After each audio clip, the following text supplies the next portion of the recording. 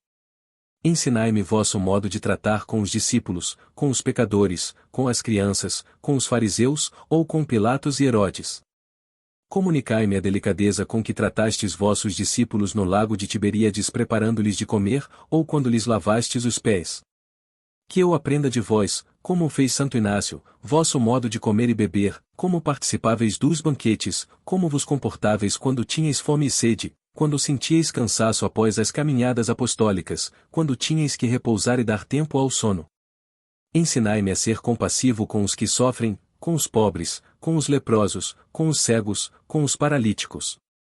Ensinai-me vosso modo de olhar, como olhastes a Pedro para chamá-lo ou para levantá-lo, ou como olhastes ao jovem rico que não se decidiu a seguir-vos, ou como olhastes bondoso às multidões amontoadas em torno de vós, ou com ira quando vossos olhos se fixavam nos insinceros.